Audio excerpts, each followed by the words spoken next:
అప్పుల బాధలు వెంటాడుతున్నాయా? అయితే 6 JVR వారి జాతిరత్నాలు ధరించండి. రైట్, బ్రేకింగ్ న్యూస్ చూస్తున్నాం మనం టీవీ స్క్రీన్ పై. టాలీవుడ్ ఇండస్ట్రీలో మళ్ళీ కాస్టింగ్ కౌచ్ ఆరోపణలు కలకలం రేపుతున్నాయి. తాజాగా సోషల్ మీడియా ఇన్ఫ్లుయెన్సర్ వరలక్ష్మి అనే ఆవిడ ఇప్పుడు చేసిన కామెంట్స్ ఇప్పుడు సోషల్ మీడియాలో తెగ వైరల్ గా మారాయి. ఒక్కసారి ఆవిడ వీడియో పీసీఆర్ ప్లీజ్.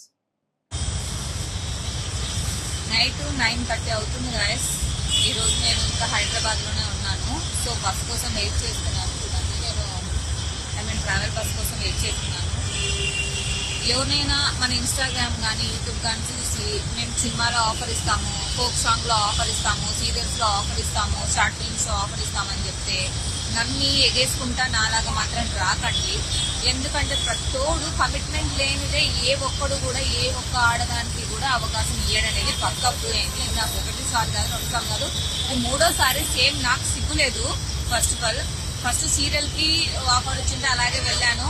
సో అక్కడ కూడా ఇదే పంచాయతీ ఉంటే రిటర్న్ వచ్చేసాను. అలాగే సినిమాకి కూడా ఆఫర్ వచ్చింటే వెళ్ళాను. సినిమాకి కూడా అదే రిపీట్ అయింది, మళ్ళీ రిటర్న్ వచ్చాను. ఇప్పుడు మళ్ళీ ఫోక్ సాంగ్ అని ఒకటి పిలిచాడు. సో సరే కవర్ సాంగ్స్ అన్న చేద్దాము, ఏదో మూవీస్ సీరియల్స్ ఇంట్రెస్ట్ లేదు కదా, కవర్ సాంగ్ అన్న చేద్దామని చెప్పి ఒప్పుకొని చేద్దామని ఇక్కడికి వస్తే వాడు పొద్దు నుంచి కూర్చోబెట్టి యాజ్ యూజువల్ ఒక మగాడు బుద్ధి ఏంటనేది వాడు కూడా చూపించేశాడు అనమాట. సో ప్రతి ఓడు చూసేది అవకాశాలు ఇస్తారు ఇవ్వరని కాదు, ఖచ్చితంగా అమ్మాయిలకు 110% అవకాశాలు ఉన్నాయి. బట్ ఎలా ఉన్నాయంటే ఒక మగోని పక్కన ఆడది పడుకుంటేనే అవకాశాలు ఇచ్చే సిచ్యువేషన్ లో ఉన్నాయి కదా ఇక్కడ హైదరాబాద్ లో.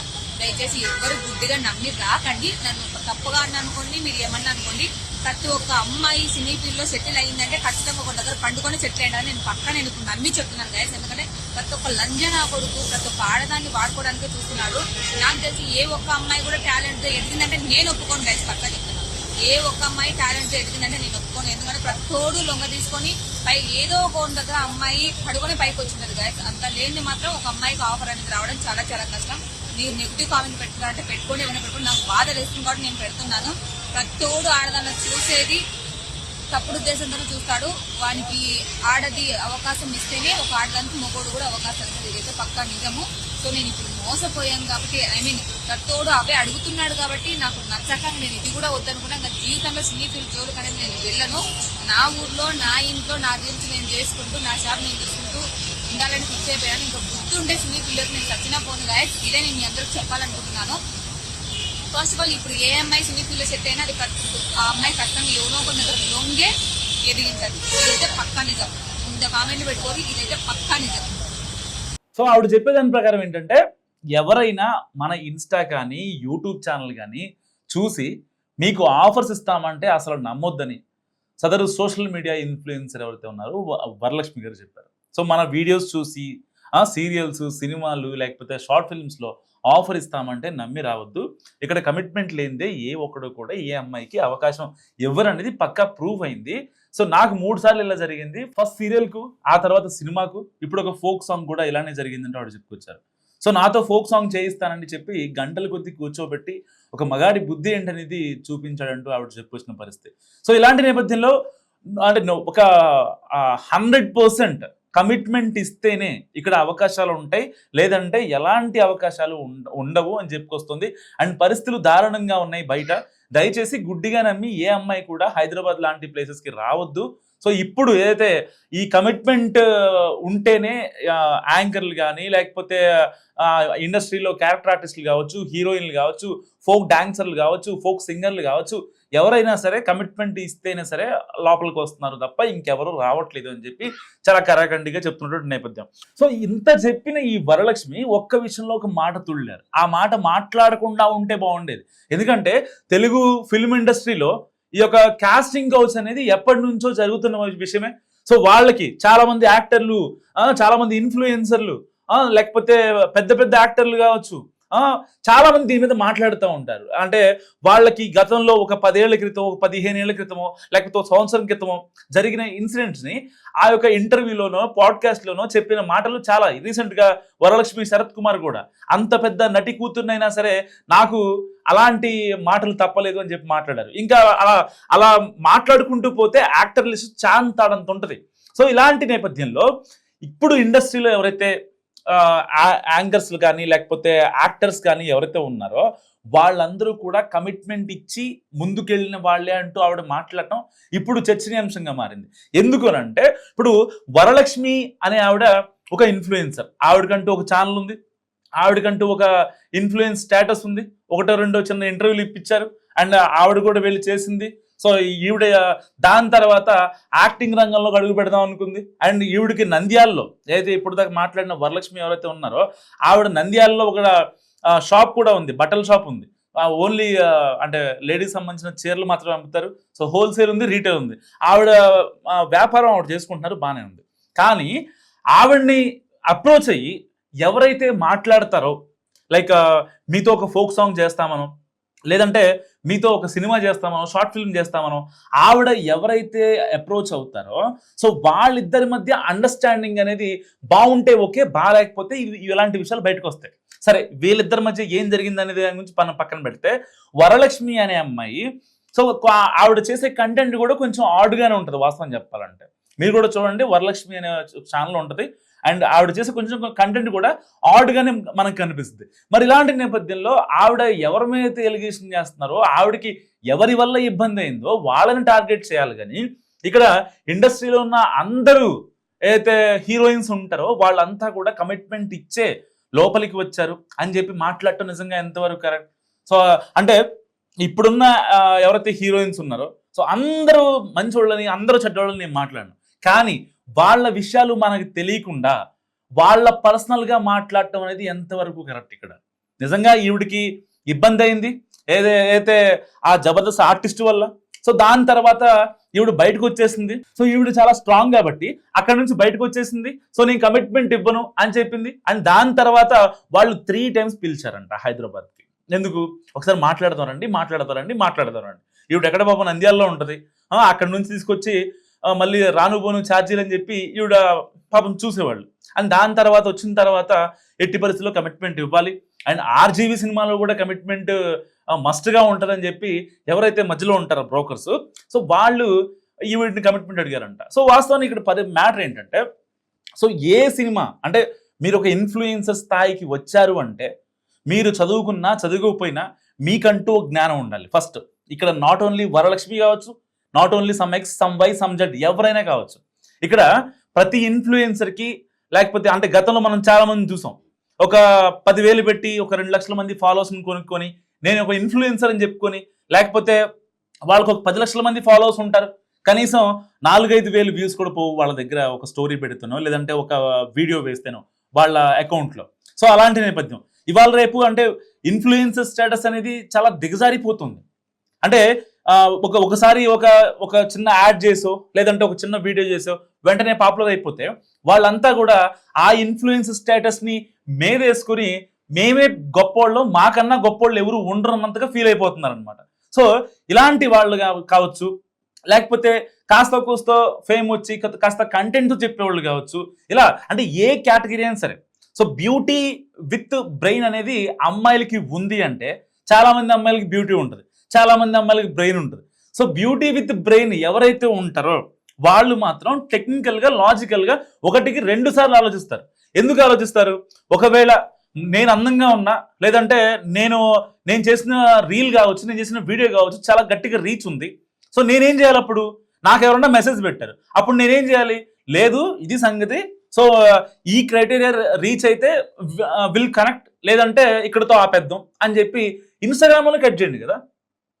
మీ పర్సనల్ నెంబర్ ఎందుకు ఇవ్వాలి? ఎవరికి పడితే వాళ్ళకి మీ పర్సనల్ నెంబర్ ఎందుకు ఇవ్వాలి? ఫస్ట్ మీకు గనక ఆ ఇంటెన్షన్ లేకపోతే మీ పర్సనల్ నెంబర్ మీ అసలు పొరపాటును కూడా ఎవరు ప్రాణం పోయినా ఎవరు మీరు గనక అంటే మీ ఇంట్రెస్ట్ లేకుంటే వాడు అక్కడ దాకా రాడు. ఎవరైనా సరే మెసేజ్ కాన్వర్సేషన్ జరిగింది అంటే మీ ఇష్టమై మీరు ఆ నెంబర్ ఇవ్వడం ద్వారానే జరిగింది. నేను చాలామంది అంటే ఇన్ఫ్లుయెన్సర్లను చూస్తూ ఉంటాను, చాలామంది బయటకు వస్తూ ఉంటారు, అంటే కొన్ని పార్టీస్లో కావచ్చు, ఈవెంట్స్లో కావచ్చు. సో అంటే నేను అడుగుతా వాళ్ళని, అంటే మీ నెంబరు ప్రతి వాళ్ళకి ఇచ్చేస్తారని చాలామంది ఇన్ఫ్లుయెన్సర్ నీ క్వశ్చన్ అడిగారు. నాకు ఎప్పటి నుంచో బాగా డౌట్. అంటే ఈ ఇండస్ట్రీలో కావచ్చు, మీడియా ఫీల్డ్లో కావచ్చు, ఎంటర్టైన్మెంట్ ఫీల్డ్లో కావచ్చు, చాలామంది ఇన్ఫ్లుయెన్స్తో వీడియోలు చేస్తూ ఉంటారు. ప్రమోషనల్ కావచ్చు, లేకపోతే రియల్ ఎస్టేట్ కావచ్చు, ఇంకోటి లేకపోతే అంటే వాళ్ళ బ్రాండ్ ప్రమోషన్స్ కావచ్చు, ఇలాంటి కొన్ని వీడియోస్ ఉంటాయి. సో అలాంటప్పుడు వాళ్ళు ఎవరైతే అంటే బ్యూటీ విత్ బ్రెయిన్ అంటాను కదా, వాళ్ళు ఎవరైతే ఉంటారో ఎవరన్నా మాట్లాడి మీకు ఒక ఫోక్ సాంగ్ లేకపోతే సినిమాలోనో లేకపోతే ఇంకొక చిన్న ఒక పాడ్కాస్ట్ చేద్దామనో, లేదంటే మనం ఒక చిట్ చాట్ లాగా ఒక చిన్న ఇంటర్వ్యూ చేద్దామనో, ఒక హోటల్ ప్రమోషన్ చేద్దామనో అని ఎవరైతే మెసేజ్లు పెడతారో, అందమైన అమ్మాయికి ఒక అందమైన ఆంటీకి మెసేజ్లు పెడతారో, సో వాళ్ళకి ఎప్పుడైతే మనం పర్సనల్ మొబైల్ నెంబర్ ఇస్తామో అక్కడే సగం అయిపోయినట్టే. సో వాళ్ళు ఏమనుకుంటారు, ఆపోజిట్గా ఉన్న వాళ్ళు లేదు సో షీఈ్ ఆల్సో ఇంట్రెస్టెడ్ అన్న రీతిలోకి వెళ్ళిపోతారు.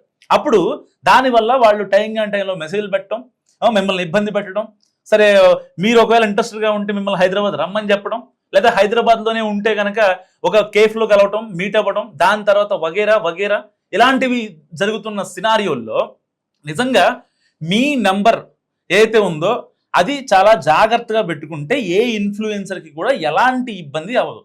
బయటకు వచ్చి కాస్టింగ్ కౌచ్లు లేకపోతే వాళ్ళు మమ్మల్ని కమిట్మెంట్ అడిగారు, మమ్మల్ని ఇబ్బంది పెట్టారు, మమ్మల్ని వేధించారంటే మీ బుద్ధి ఏమైంది మీకు? ఫస్ట్ ఎవరో పిలిచారు, ఎవరో మాట్లాడారు, ఎవరో ఇబ్బంది పెట్టారంటే తర్వాత వచ్చి మాట్లాడితే అన్నీ అయిపోయిన తర్వాత ఏముంటది? ఇంకా అంతా జరగాల్సిందంతా జరిగిపోయింది.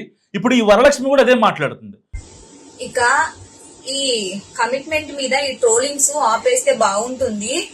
చాలు, ఇప్పటికే సగం చచ్చుంటారు వాళ్ళు, ఇంకా వాళ్ళని పూర్తిగా చంపడం అనేది నాకు ఇష్టం లేదు. దయచేసి ట్రోలింగ్స్ ఇంతటైతే ఆపండి.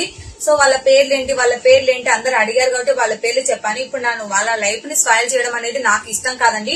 నాకు దీన్ని పెద్దగా చేసి దీన్ని పెద్ద ప్రొలాన్ చేసి వాళ్ళ నుంచి ఏదో లాక్కోవాలి, వాళ్ళని ఏదో టార్గెట్ చేయాలి అనేది నాకు ఏం లేదు. ఎవరు పాపన వాళ్ళే వెళ్ళిపోతారు.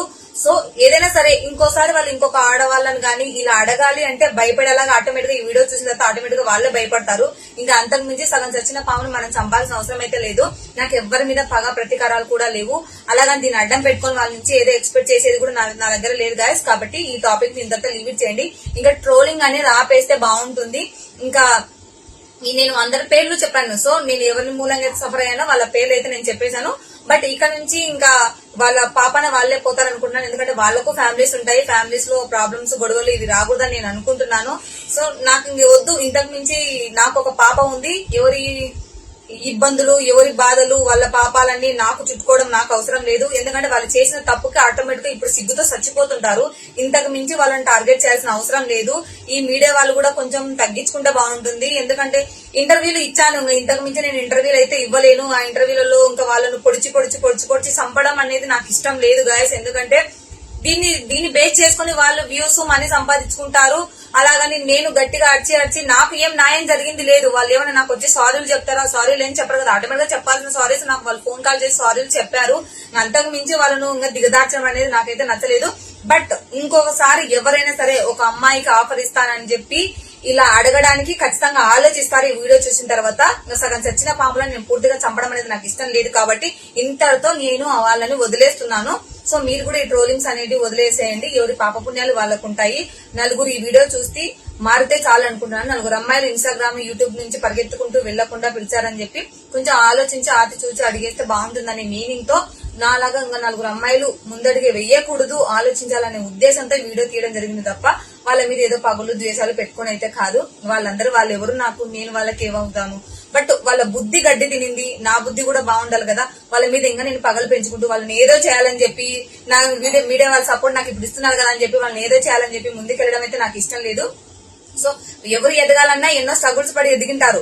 బట్ ఇప్పుడు వాళ్ళు ఎదిగారు కదా అని చెప్పి తక్కువ ఉన్న వాళ్ళని వాళ్ళు కమిట్మెంట్ అడగడం అనేది వాళ్ళది కూడా మంచి పద్ధతి కాదు. అది ఆటోమేటిక్ గా ఇప్పుడు వాళ్ళకి అర్థం, ఇప్పుడు నాకు ఖచ్చితంగా వాళ్ళకి సిగ్గు వచ్చింటది. ఇంతకు మించి వాళ్ళకి ఏం చేయాల్సిన అవసరం అయితే లేదు. నేను ఇంతకు మించి ఈ టాపిక్ లీవ్ ఇట్, వదిలేసేయండి ప్లీజ్. నా కోసం ఈ ట్రోలింగ్స్ అన్ని ఆపేసేయండి guys, please leave it. So ఈవిడ వీడియో విన్నారు కదా, ఆవిడేం చెప్తుంది? ప్లీజ్ ట్రోల్స్ ఆపండి అని చెప్తుంది. ట్రోల్స్ ఎందుకు ఆపాలి? దేనికి? ఎవరైనా వాళ్ళ ఇప్పుడు మీ ఒపీనియన్ మీ పబ్లిక్ లైఫ్ లో జరిగింది చెప్పారు. దాని తర్వాత ఈ యొక్క నెటిజన్స్ కావచ్చు ఎవరైనా సరే మీకు నెగిటివ్ గా మాట్లాడి చేసుకోవాలి, పాజిటివ్ గా మాట్లాడి చేసుకోవాలి. ఎందుకంటే మీరు ఆల్రెడీ పబ్లిక్ డొమైన్ లోకి వచ్చేసారు కదా, ఒక ఇన్ఫ్లుయెన్స్ స్టాటస్ తీసుకున్నారు, పబ్లిక్ డొమైన్ లోకి వచ్చేసారు, అంతా బాగానే ఉంది, ఇదంతా జరిగింది. సో మళ్ళీ మీకు ఇప్పుడు ట్రోలింగ్, నన్ను వేరే వాళ్ళతో మాట్లాడుతున్నారు, ఇంకోళ్ళతో మాట్లాడుతున్నారు అంటే నిజంగా మరి మీరు అందరు హీరోయిన్స్ ని మాట్లాడటం ఎంతవరకు కరెక్ట్? అందరూ కమిట్మెంట్ ఇచ్చి వచ్చారని చెప్పి మాట్లాడటం ఎంతవరకు కరెక్ట్? సో మీ కంటెంట్ కరెక్ట్ గా ఉందా ఫస్ట్? లేదంటే మీరు మాట్లాడిన తీరు కరెక్ట్ గా ఉందా? మీకు జరిగింది ఏ మాత్రం కరెక్ట్ అని నేను అంటలేదు, మీకు జరిగింది తప్పే, ముమ్మాటికి తప్పే. ఎవరైనా ఒక ఆడపిల్లని ఇబ్బంది పెడితే అక్కడ తీసుకోవాల్సిన అవసరం ఎంతైనా ఉంది. కానీ ఇక్కడ బాధితురాలు నేను విక్టిమ్ కార్డ్ అని పెట్టుకొని చెప్పి వేరే హీరోయిన్స్ పైన, మీకు ఏ ఆడపిల్లకైనా సినిమాల్లో కనిపించాలని, ఒక యాక్టర్గా ఉండాలని, నేను కాస్త ఉన్న అంటే అందరికీ నేను తెలియాలి, నాకంటూ ఫేమ్ రావాలి అని చెప్పి చాలా మందికి ఉంటుంది. ఇప్పుడు మీరు కూడా ఆ ఫేమ్ కోసమే తాపత్రయపడేది. ఆ యూట్యూబ్ ఛానల్ పెట్టి మీరు రోజు లైవ్కి రావాల్సిన అవసరం ఏముంది?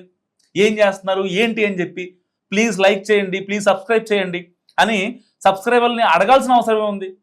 అడగాల్సిన అవసరం లేదు కదా. మరి మీరెందుకు అడుగుతున్నారు వరలక్ష్మి గారు? నాకు అర్థం కాని విషయం.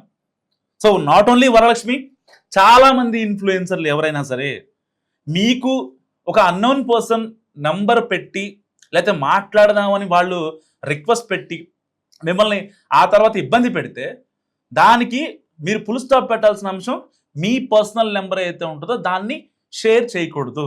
ఒకవేళ మీకు ఇంట్రెస్ట్ ఉండి కనుక మీరు ఆ నెంబర్ షేర్ చేసి తర్వాత కాన్సిక్వెన్స్ వచ్చినాయి అంటే నిజంగా అది మీ పిచ్చితనం అవుతుంది. సో మీరేమనుకుంటున్నారు ఈ కాస్టింగ్ కౌచ్ అంశం గురించి? మంచిగా కామెంట్ చేయండి.